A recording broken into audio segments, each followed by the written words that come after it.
Students, epithelial tissue के बाद अब हम डिस्कस कर रहे हैं कनेक्टिव टिश्यू के बारे में।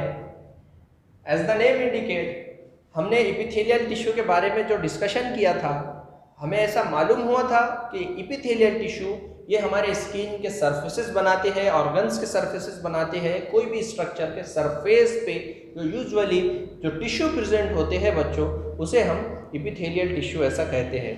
Connective tissue as the name indicate, इसके नाम ही से इसका काम समझ में आ रहा है।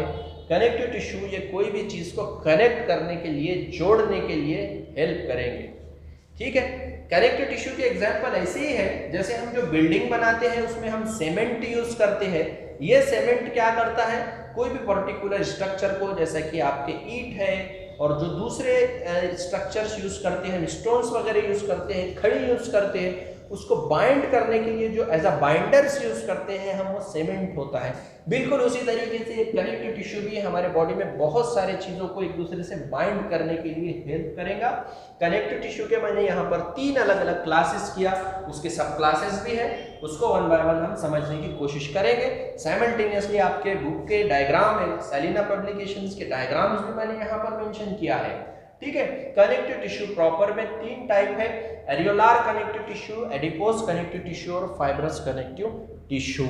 एरियोलार कनेक्टिव टिश्यू ये हमारे स्किन के जो सेल्स हैं उसको जोड़ने के लिए मैं यूज करूंगा। यहाँ पर देखिए जो रेड कलर से जो मैं सेल बना रहा हूँ वो जनरल मैं सेल बना रहा हूँ, जनरल स्किन के सेल्स है ये बच्चों। ठीक है, ये जनरल स्किन के सेल है, रेड कलर से बना रहा हूँ। और यहाँ पर जो कुछ टिश्यू डेवलप होंगे जो खास तौर पे यहाँ पर हेल्प करेंगे ये स्किन के सरफेसेस को, और स्किन के जो लेयर्स है अलग अलग, एपिडर्मिस, इंडोडर्मिस, क्यूटानियस, सबक्यूटानियस लेयर, तो इनको आपस में जोड़ने के लिए जो स्किन पे जो सेल्स यूज होंगे, जो टिश्यू यूज होंगे बच्चों, इस ग्रुप ऑफ सेल्स को हम कहते हैं एरियोलार कनेक्टिव टिश्यू, जो हीट के लिए एज अ इंसुलेटर भी यूज होगा। और जो हमारा स्किन है उसमें जो इलास्टिसिटी होती है स्किन की, जो इसको अगर हम पुल करेंगे तो वहाँ पर जो उसका जो शेप रिगेन होता है वो due to the connective tissue की वजह से होता है। तो ये स्किन पे यहाँ पर अरेंज होंगे एरियोलार कनेक्टिव टिश्यू। उसके बाद दूसरा पॉइंट है एडिपोज कनेक्टिव टिश्यू। ये क्या करेंगे, मसल्स को जोड़ेंगे कोई पर्टिकुलर दूसरे मसल से। फॉर एग्जाम्पल किडनी के मसल्स की बात करते हैं, रेड कलर से बच्चों मैं यहाँ पर किडनी बना रहा हूँ। चलो यहाँ पर देखते हैं, रेड कलर से मैं यहाँ पर किडनी बना रहा हूँ, बीन शेप है हमारी किडनी, है ना। तो यहाँ पर स्किन के सराउंडिंग में बहुत सारा फैटी डिपोजिशन होगा। ये जो फैट्स है, ये जो फैटी डिपोजिशन है, एक्चुअली ये बच्चों क्या है, हमारा एडिपोज कनेक्टिव टिश्यू है, जो हमारे किडनी को बाइंड करके रखेगा प्रॉपर शेप में और पोजीशन पे, ये हेल्प करेगा। और जो सबसे इंपॉर्टेंट काम है, ये adipose connective tissue as a shock absorber property रखेंगे, जो हमारी किडनी को डैमेज होने से बहुत ज़्यादा हेल्प करेंगे, एडिपोज कनेक्टिव टिश्यू। उसके बाद बात करते हैं फाइब्रस कनेक्टिव टिश्यू की, जो फाइबर लाइक स्ट्रक्चर बना रहे हैं। ये फाइब्रस कनेक्टिव टिश्यू मसल्स से मसल्स को जोड़ेंगे, बोन्स से मसल्स को जोड़ेंगे, टेंडॉन्स का स्ट्रक्चर बना करके। यहाँ पर मैं डायग्राम की हेल्प से आपको एक्सप्लेन करने की कोशिश करूंगा।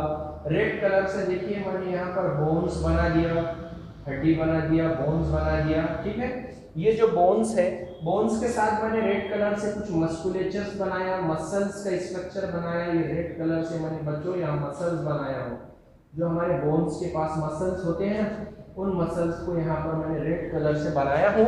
अब ये मसल्स को भी यहाँ पर आपस में जोड़ेंगे फाइब्रस कनेक्टिव टिश्यू। जो मसल्स फाइबर होंगे, जो मसल्स फाइबर होते हैं, मसल्स फाइबर्स, उसको भी हम फाइब्रस कनेक्टिव टिश्यू कॉन्टेक्स्ट में देखते हैं। एक मसल से दूसरे मसल्स को ये जोड़ेंगे, फाइबर लाइक स्ट्रक्चर होगा। ठीक है, और ये फाइब्रस कनेक्टिव टिश्यू हमारे बोन्स के साथ भी क्या होंगे, कनेक्ट होंगे, जिसे मैं टेंडॉन कहता हूँ आम लैंग्वेज में। ठीक है, ये जो टेंडॉन्स होते हैं बच्चों, ये भी फाइब्रस, तो ये जो पर्टिकुलर टिश्यू होते हैं फाइब्रस कनेक्टिव टिश्यू, ये हमारे मसल्स को आपस में जोड़ते हैं और बोन्स को मसल्स से जोड़ने के लिए भी हेल्प करते हैं, इसलिए हम इसको फाइब्रस कनेक्टिव टिश्यू बोलते हैं। फाइबर लाइक स्ट्रक्चर यहाँ पर डेवलप होता है। टेंडॉन्स बनाते हैं जो बोन्स से मसल्स को जोड़ने के लिए रिस्पॉन्सिबल होते हैं। ठीक है, अब बात करते हैं सपोर्टिव कनेक्टिव टिश्यू की। एज द नेम इंडिकेट, ये सपोर्टिव रोल प्ले कर रहे हैं। जो हमारे जो टिश्यू होते हैं, टिश्यू में बहुत सारा सपोर्टिंग रोल प्ले करते हैं। कार्टिलेजिनस बोन्स की बात की जाए तो ये जो पर्टिकुलर हमारे मसल्स होते हैं और जो इंडोडर्मल टिश्यूज होते हैं, इंडोडर्मल टिश्यूज में ये कार्टिलेजिनस रिंग्स फॉर्म करते हैं। जैसे कि हमारा वाइंड पाइप है, ट्रैकिया और ब्रोंक्यूल्स की बात की जाए लंग्स में, तो ये रिंग लाइक स्ट्रक्चर जो होते हैं ये कार्टिलेजिनस बोन्स के स्ट्रक्चर होते हैं जो कार्टिलेजिनस टिश्यू कहलाते हैं। ये जो पर्टिकुलर टिश्यू होते हैं यहाँ पर ब्लड वेसल्स और नर्व्स का डिस्ट्रीब्यूशन नहीं होता और ये सपोर्टिव रोल प्ले करते हैं। जबकि बोन की बात की जाए तो ये बोन सपोर्टिव रोल प्ले करते हैं और साथ में हमारे जो पर्टिकुलर स्केलेटल सिस्टम होता है उसको सपोर्ट करते हैं। ये जो पर्टिकुलर बोन्स होते हैं ये बोन्स में कैल्शियम्स का डिपोजिशन होता है और ब्लड वेसल्स और नर्व्स का डिस्ट्रीब्यूशन भी इसमें होता है जो कि सपोर्टिव रोल प्ले करते हैं, हमारे बॉडी में स्केलेटल सिस्टम बनाते हैं। फ्लूइड कनेक्टिव टिश्यू की बात की जाए, एज द नेम इंडिकेट, हमें नाम से ही समझ में आ रहा है ब्लड और लिम्फ ये दोनों भी फ्लूइड कनेक्टिव टिश्यू कहलाएंगे और ये हेल्प करेंगे ट्रांसपोर्टेशन में। ब्लड और लिम्फ के बारे में रेस्पेक्टिव टॉपिक में हमें डिटेल में पढ़ना ही है। यहाँ पर ब्लड क्या करेगा, गैसेस एक्सचेंज में हेल्प करेगा, न्यूट्रिएंट्स के डिस्ट्रीब्यूशंस में हेल्प करेगा, लिम्फ भी क्या करेगा, डिस्ट्रीब्यूशंस में हेल्प करेगा। तो ये जो लिक्विड कनेक्टिव टिश्यू के कैटेगरी में आने वाले जो कंपोनेंट है उसमें है ब्लड और लिम्फ। यहाँ पर हमने कनेक्टिव टिश्यू के 3 टाइप देखा था, connective tissue proper, supportive connective tissue और फ्लूइड कनेक्टिव टिश्यू। इनके नाम ही से इनके हमें काम समझ में आ रहे हैं। ठीक है, लास्ट लेक्चर में हमने एपिथेलियल टिश्यू डिस्कस किया, ये लेक्चर में यहाँ पर हमने कनेक्टिव टिश्यू डिस्कस किया। अब आगे जो लेक्चर्स डिस्कस करना है उसमें मस्कुलर टिश्यू और नर्वस टिश्यू हम कॉमनली डिस्कस करने की कोशिश करेंगे। होप आप लोगों को ये पॉइंट्स समझ गए होंगे। आपके एग्जाम्स हैं तो एग्जाम से पहले हम सोच रहे थे कि सर ने हमको बताया कि आपका जूम लेक्चर लेना है। अगर आपके कोई डाउट्स है, क्यूरीज है तो आप ग्रुप में मैसेजेस करिए, जब हम जूम लेक्चर लेंगे तो उसे क्लियर करने की कोशिश करेंगे। ठीक है, संडे को भी टेस्ट है हमारा एमसीक्यूज पर, इसी चैप्टर पे हम टेस्ट रखेंगे। भले ही हमारा नर्व्स और मस्कुलर टिश्यू अभी कंप्लीट नहीं हो लेकिन फिर भी हम टेस्ट लेंगे, आप उसकी पढ़ाई करिए और अगर कोई डाउट हो तो आप हमें पूछिए। Best of luck for your examinations. मिलते हैं नेक्स्ट लेक्चर में। Thank you.